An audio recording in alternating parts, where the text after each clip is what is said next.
Well, this morning I am very excited to introduce Dr. Pellicer. He is originally from Miami, Florida. He received a Bachelor of Arts in Biological Sciences with a minor in Visual Arts from the University of Chicago, where he also spent a semester studying in Beijing, China. After college, he worked as a project manager at Epic, getting a taste of Madison, before moving back to Chicago for medical school at the Northwestern University Feinberg School of Medicine. While in residency here at UW, he has been involved in residency recruitment efforts as well as the Department of OBGYN Quality Improvement and Review Committee. After residency, he plans to pursue a career as a generalist OBGYN. Please join me in welcoming Dr. Pellicer this morning. Good morning, everyone. Thank you, Dr. Bizzuto. So today I'll be talking about climate change and the future of medicine. A bit of background about my interest in this topic.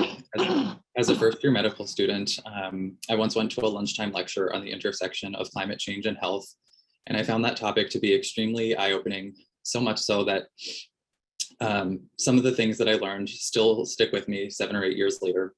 So in deciding on a topic for my Grand Rounds presentation, I decided to do my own deep dive and share the topic with you all.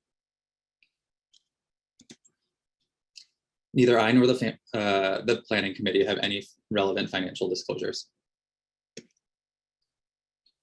So for our learning objectives, during this presentation, I'll discuss how climate change impacts health and health disparities.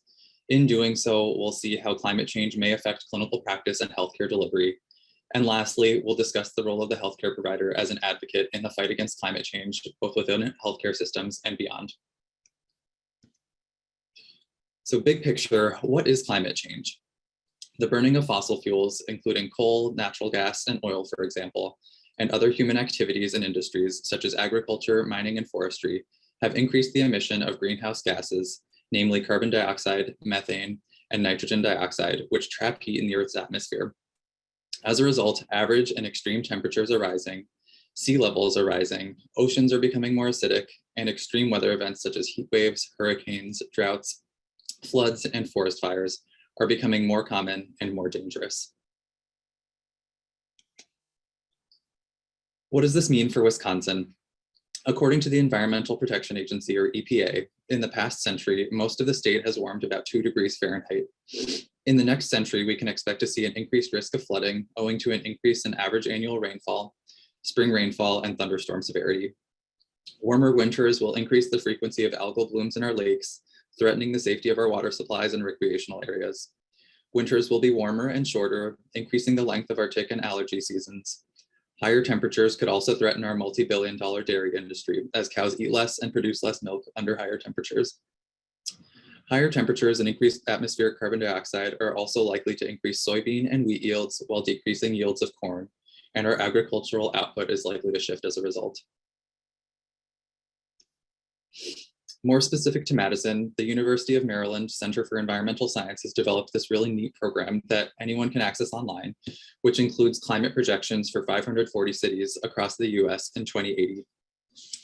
If we assume, or if we average their 27 climate projection models for Madison under the assumption that greenhouse gas emissions will continue at their current high rate, we find that Madison's climate in 2080 will feel most like today's climate near Lansing, Kansas, where the typical winter is 11.9 degrees warmer and 2.2% drier than Madison winters.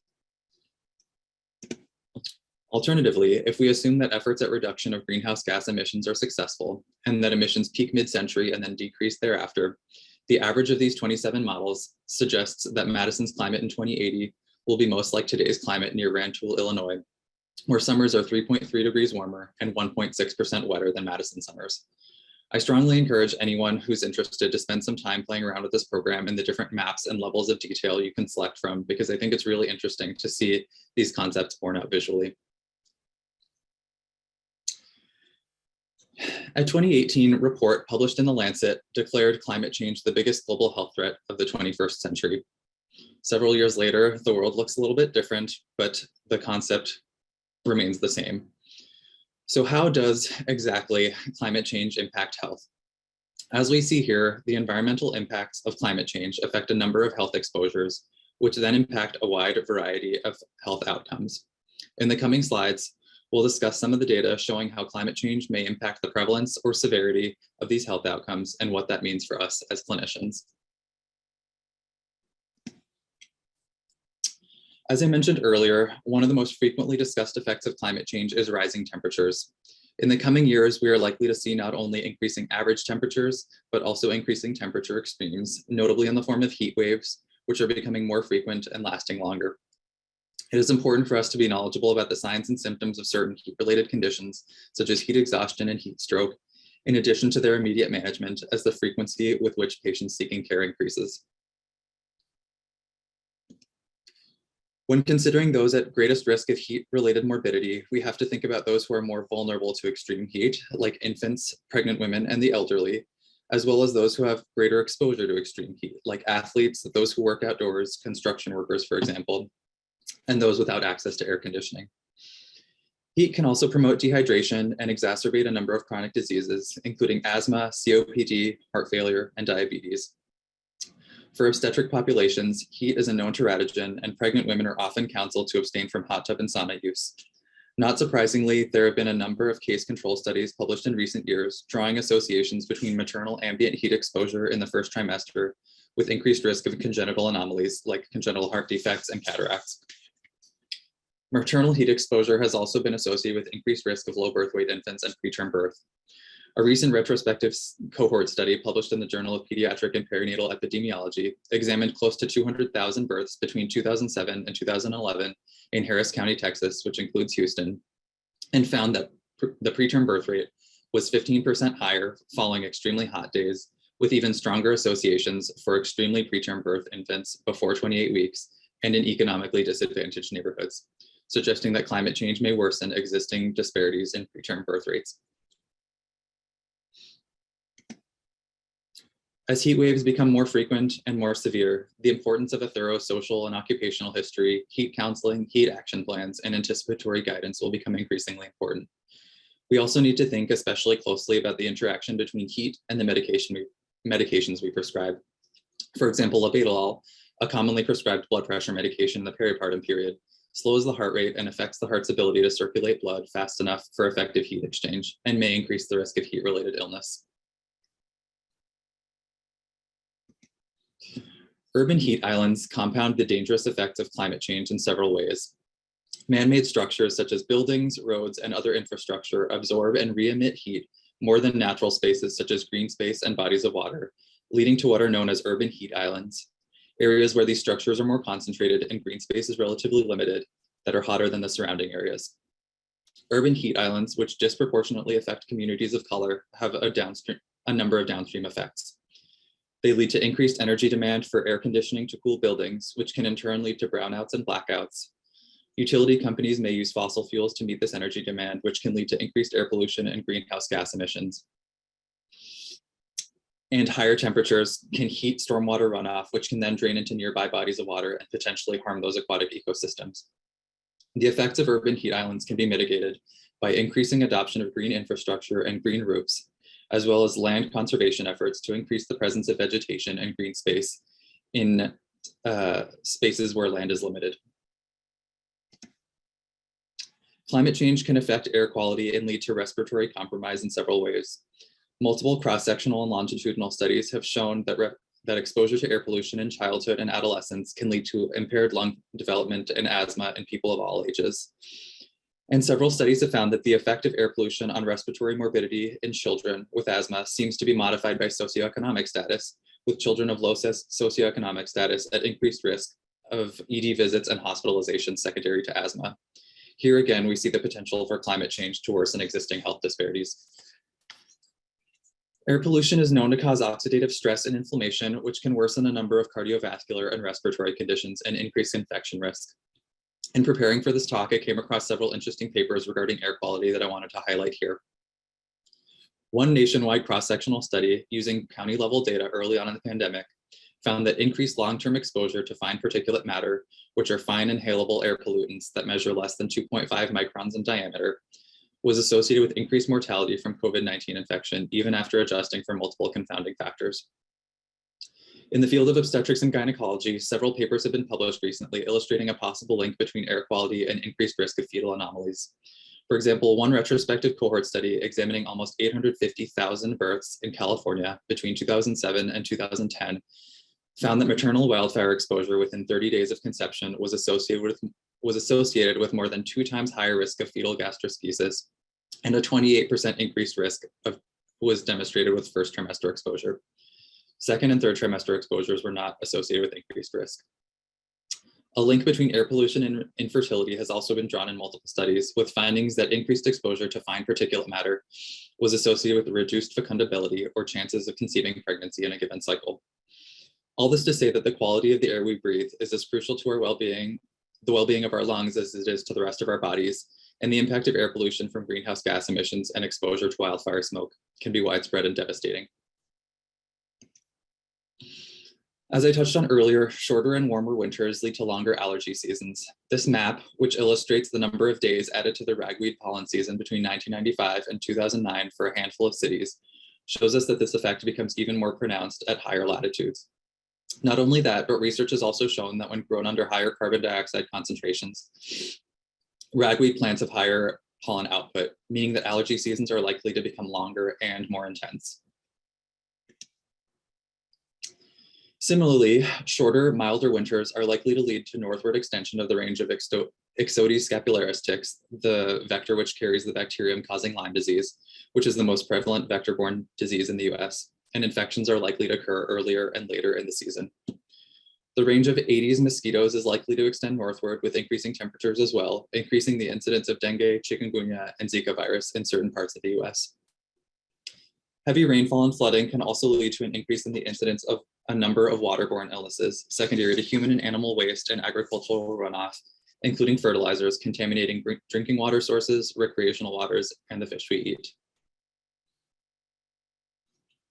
In order to safely collect and transport wastewater and limited amounts of stormwater and infiltrated groundwater to the appropriate treatment facilities, most modern cities in the United States, including the city of Madison, have what are called sanitary sewer systems, a graphic of which can be seen here.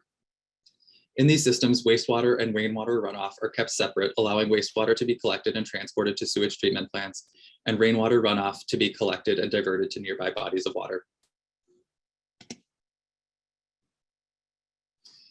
A combined sewer overflow system, CSO for short, a remnant of the country's early infrastructure, collects rainwater runoff, sewage, and other wastewater into one system where it then gets transported to a sewage facility. In relatively dry times, this wastewater gets treated and then diverted back to nearby bodies of water.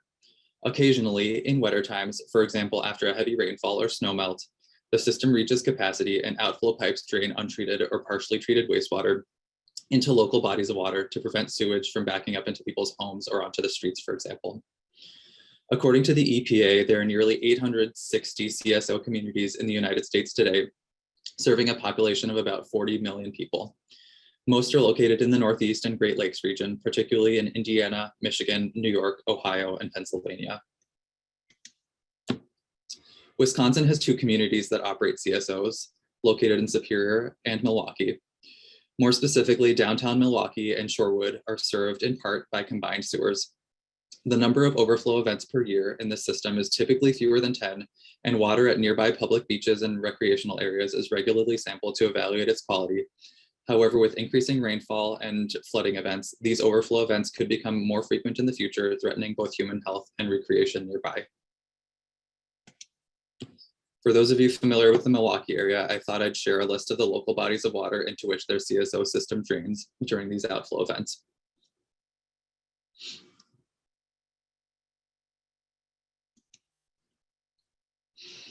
Shifting gears a bit here, climate change is also likely to have an impact on food and nutrition, both in the United States and beyond. Higher temperatures and changing precipitation patterns will affect the distribution and variety of pests and pathogens that crops are exposed to, leading to changes in agricultural output everywhere. Seasonal precipitation is expected to decrease in much of the Great Plains and the West, potentially exposing a large portion of the crop and livestock producing regions of the United States to more frequent droughts, leading to decreasing yields. Warmer temperatures and increased concentrations of carbon dioxide in the atmosphere have and will continue to lead to acidification of our oceans, leading to the death of coral reefs, as well as the destruction of marine ecosystems upon which many coastal communities depend for food and economy. More frequent extreme weather events, such as hurricanes and floods, may destabilize existing food distribution systems, which, together with changing agricultural yields, may decrease supply and increase cost, and thus worsen pre-existing food insecurity for some. This highlights the importance of screening for food insecurity in our patients and referral to the appropriate resources when needed.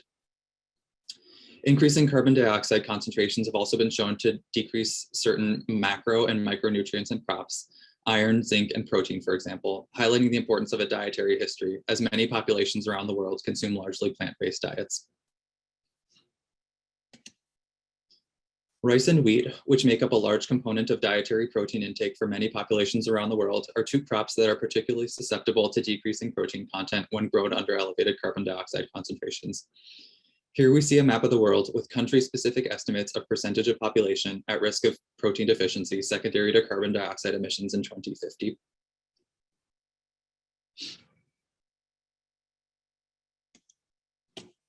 Taking into account each country's population size, here we see a map of the world with country-specific estimates of number of people at risk of protein deficiency secondary to carbon dioxide emissions in 2050. India, China, and the countries of Southeast Asia are estimated to be particularly heavily affected in terms of numbers.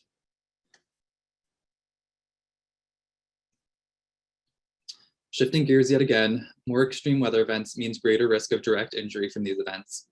Hurricanes and major storms and the flooding that ensues can also lead to toxic spills, which can be dangerous for nearby communities. For example, after Hurricane Harvey battered Houston in 2017, over 100 Harvey-related toxic releases were documented in Houston and surrounding areas, including release of nearly 500 million gallons of industrial wastewater from a chemical plant in nearby Baytown, and hundreds of thousands of gallons of gasoline spilled at a tank farm. Furthermore, extreme weather events can often lead to power outages, which can be accompanied by an increased risk of carbon monoxide poisoning, largely secondary to improper generator placement or use of charcoal grills indoors. Lastly, as I touched on earlier when discussing Wisconsin, increasing temperatures and use of nitrogen-based fertilizer in agricultural settings help foster conditions favorable for the development of algal blooms, which release toxins that can be harmful and potentially fatal to both humans and animals alike. As algal and cyanobacterial blooms become more common, healthcare providers will need to become knowledgeable about counseling patients on exposure, as well as the signs and symptoms of exposure, which can be anywhere from rash to headaches, vomiting, diarrhea, numbness, or tingling, and the associated management.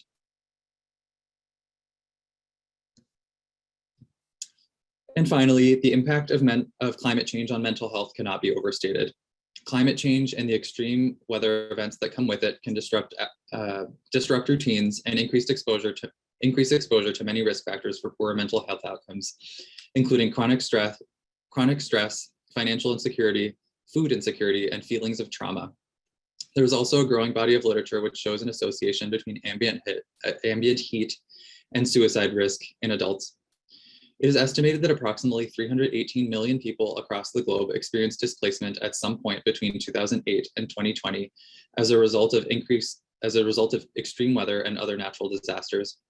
Understanding that forced migration secondary to climate change, whether due to water scarcity, sea level rise, or other events, in and of itself can be a traumatic experience, which can then be compounded by poor nutrition, overcrowding, unsanitary conditions, and exposure to physical, sexual, and emotional violence at refugee camps, can help healthcare professionals understand the increased risk of depression, anxiety, and PTSD in climate migrants, and provide trauma-informed care to these patients.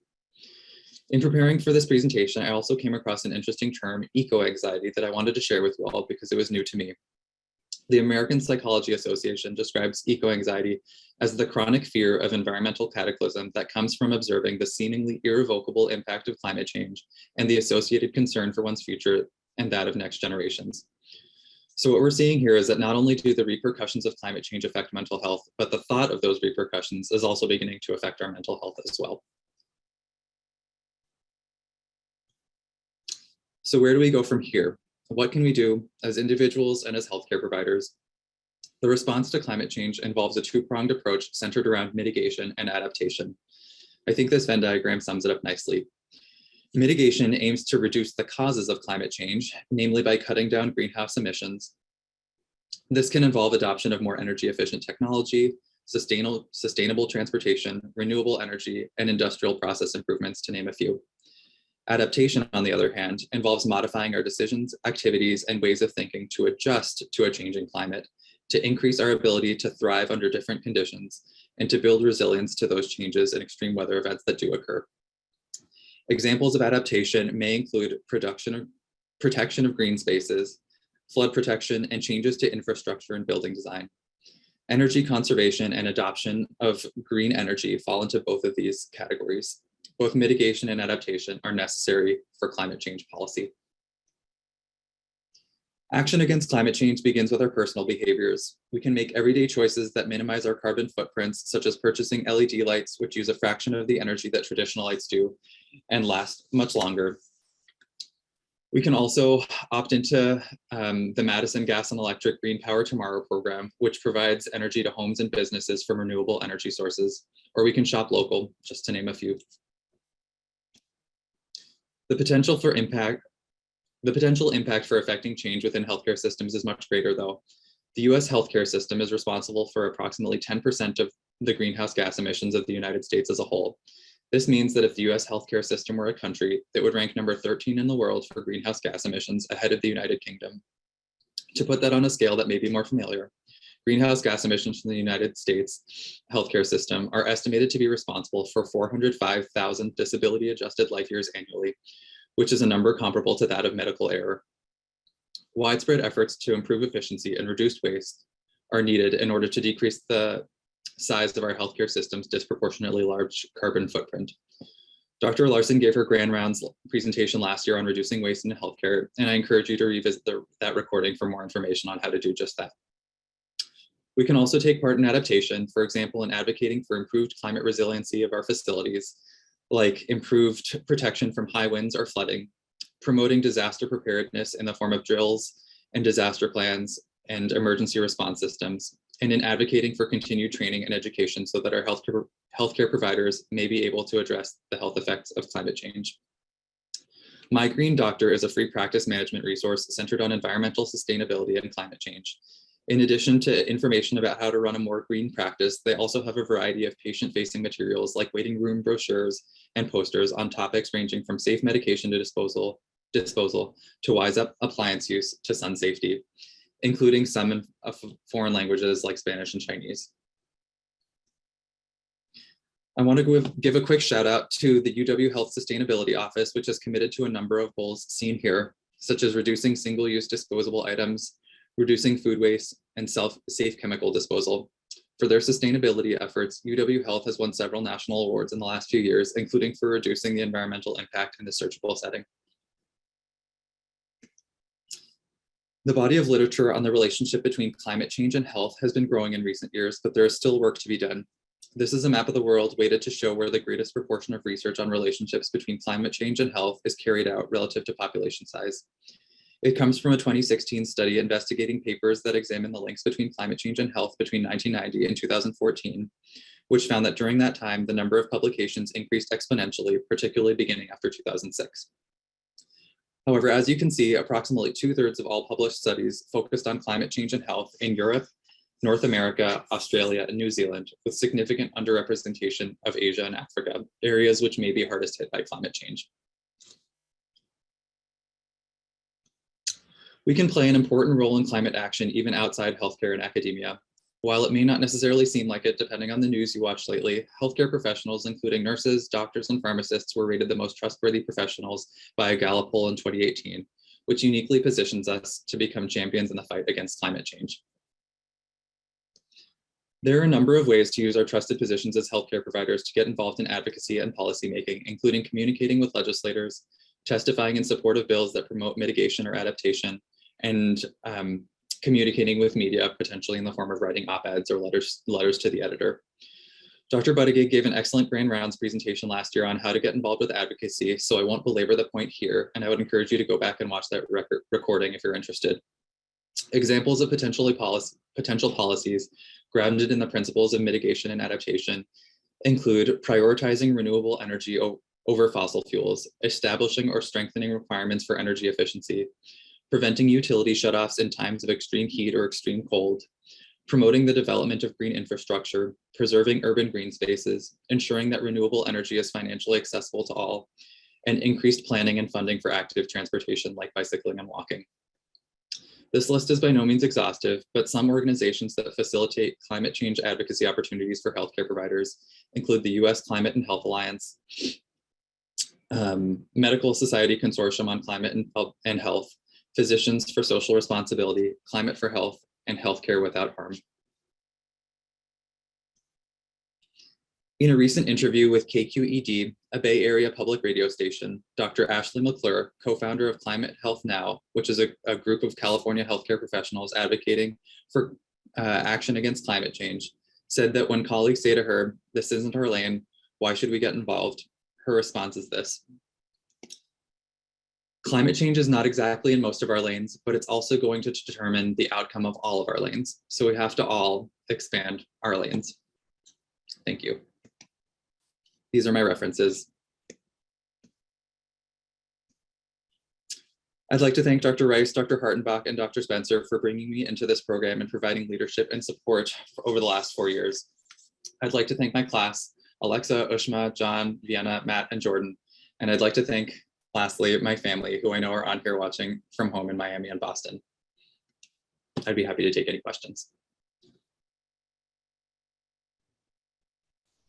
Wonderful, great job. Anyone feel free to unmute and or place your questions in the chat.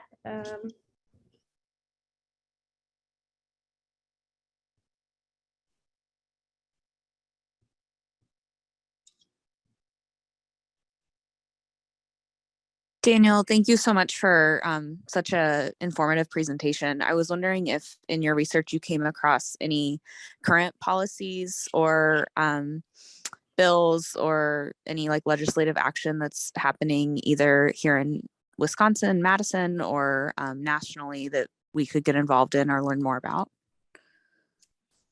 One thing that I was particularly curious about was legal protections for climate refugees. The United Nations recently has been working on developing sort of guidance on protections for climate change refugees. So that is something that I think if you're at all interested in, there's definitely work to be done there.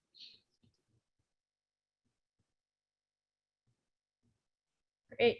Dr. Buttigieg is being very helpful in placing the information for Doctors Day and the link here, which sounds like is happening virtually this year.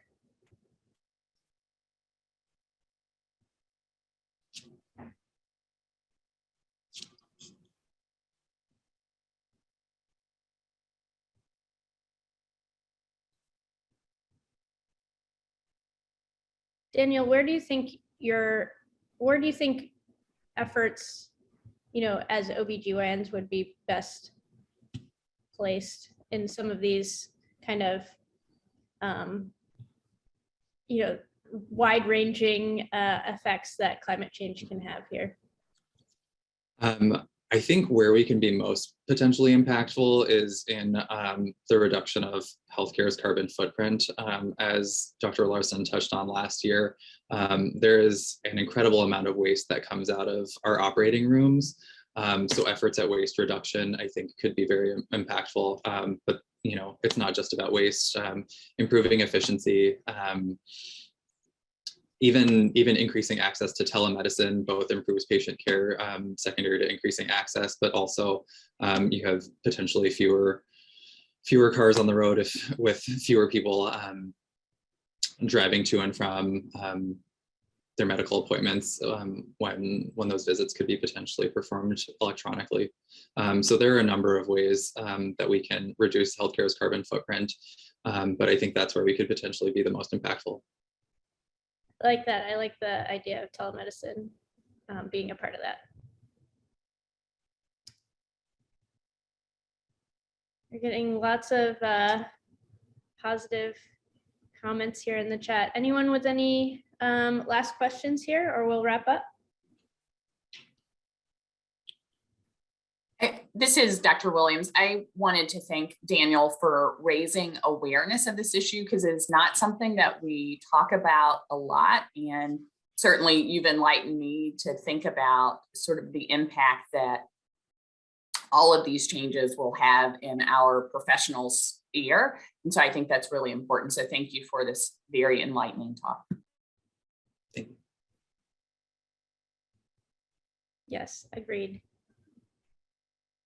Well, thank you, everyone. Thank you for presenting this morning. Really excellent and thought-provoking, and more, fuel for our efforts here for addressing climate change. So thank you so much.